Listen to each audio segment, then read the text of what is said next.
नमस्कार दोस्तों। आज शुरुआत फिर मशहूर शायर वसीम बरेलवी की एक लाइन से करते हैं।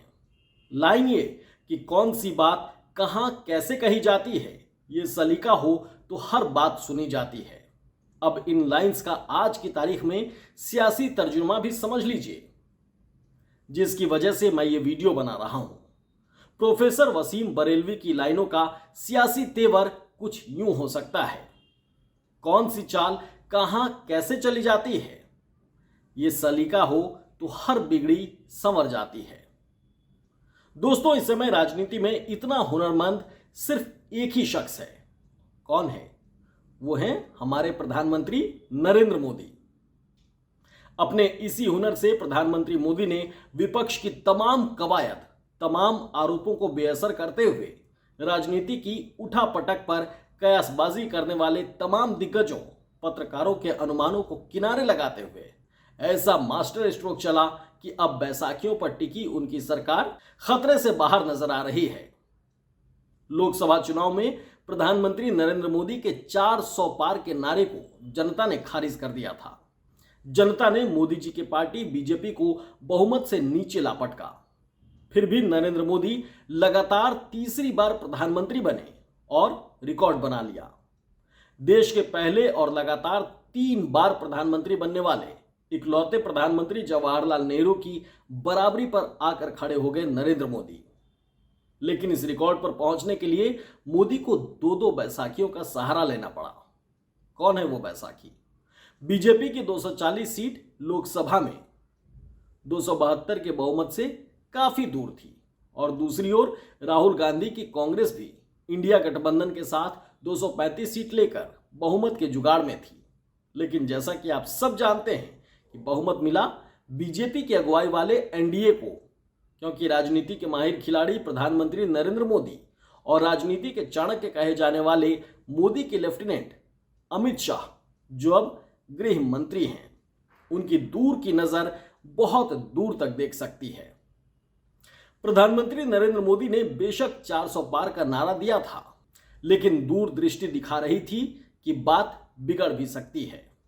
इंडिया ब्लॉक के नेता जिस तरह मुद्दों को लेकर प्रचार कर रहे थे और राहुल गांधी ने तो संविधान की रक्षा और जाति जनगणना को लेकर जैसी मुहिम छेड़ रखी थी, उसके मुकाबले मोदी जी के पास 10 साल की सत्ता के बाद भी कहने को खास कुछ नहीं था। प्रचार में आप सबने ये देखा भी था। ऐसे में सही वक्त पर मोदी और शाह ने कुछ चालें चली, जिनमें एक चाल बिहार के मुख्यमंत्री और जेडीयू नेता नीतीश कुमार को इंडिया ब्लॉक से अलग कर एनडीए में लाना, और एक चाल आंध्र प्रदेश में तेलुगु देशम पार्टी यानी टीडीपी के नेता चंद्रबाबू नायडू को एनडीए में लेकर आना। इन चालों को चलने में केंद्रीय एजेंसियां भी इस्तेमाल की गईं। ऐसा आरोप विपक्ष लगातार लगाता रहा है और अभी भी लगा रहा है। लोकसभा चुनाव में 240 सीट आने के बाद नीतीश के 12 और चंद्रबाबू नायडू के 18 सांसदों ने मोदी जी को तीसरी बार प्रधानमंत्री बनने का रिकॉर्ड बनाने में मदद कर दिया। नायडू के साथ आंध्र प्रदेश के फिल्म स्टार और नेता पवन कल्याण के 2 सांसद भी मोदी जी के समर्थन में आ गए। बिहार से जीतन राम मांझी, चिराग पासवान, महाराष्ट्र से एकनाथ शिंदे और अजीत पवार समेत कुछ और छोटे दलों के साथ मोदी जी ने लोकसभा में अपना कुनबा 293 तक पहुंचा लिया। बदले में नीतीश पहले ही बीजेपी की बदौलत बिहार में लगातार सीएम की कुर्सी पर जमे हुए थे।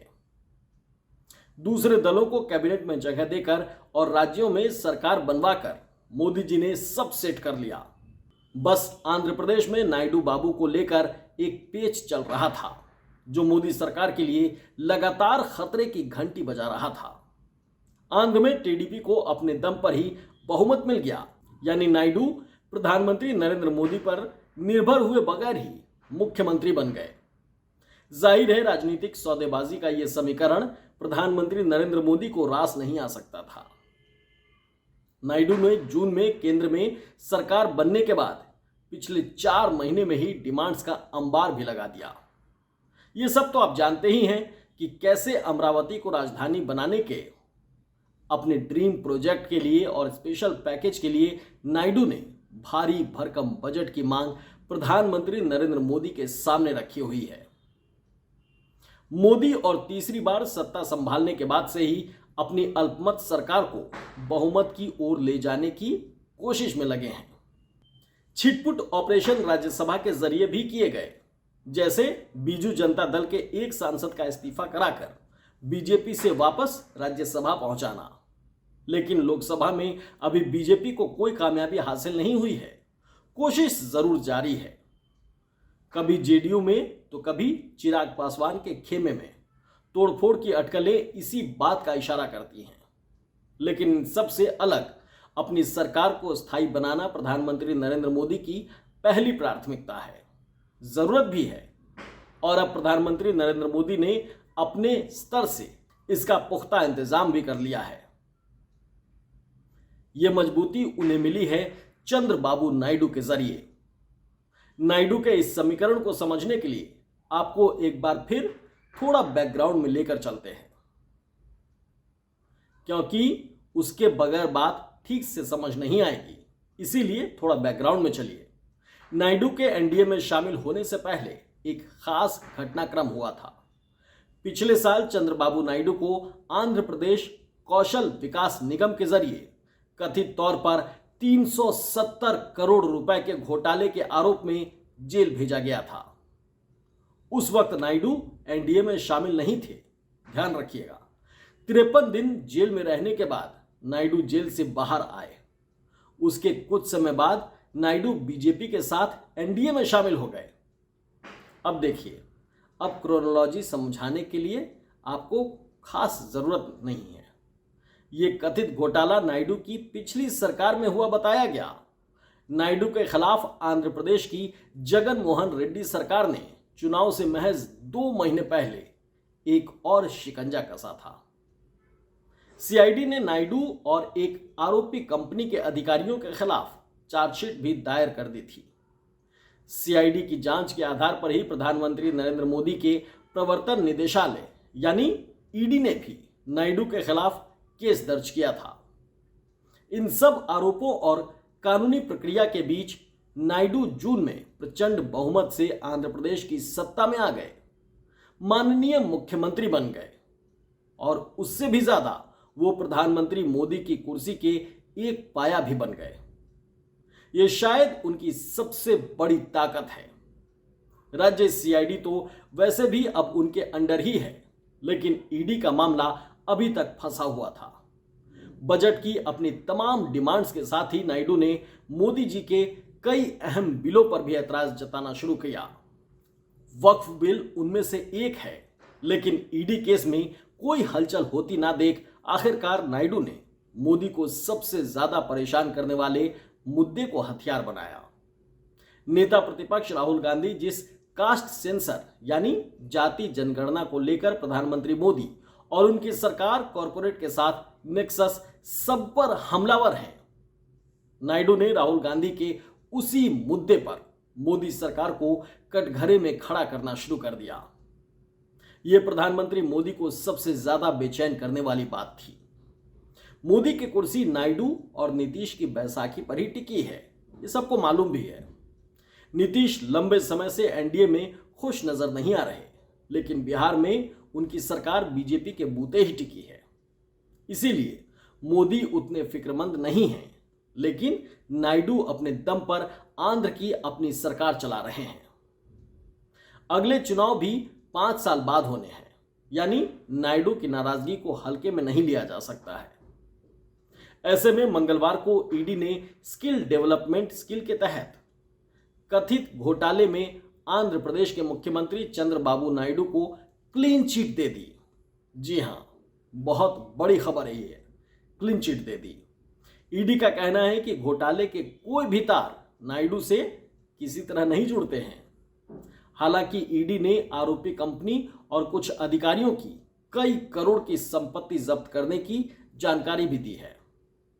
कांग्रेस समेत तमाम विपक्ष ने फिर आरोप जड़ा कि यह मोदी जी की वॉशिंग मशीन का ही कमाल है।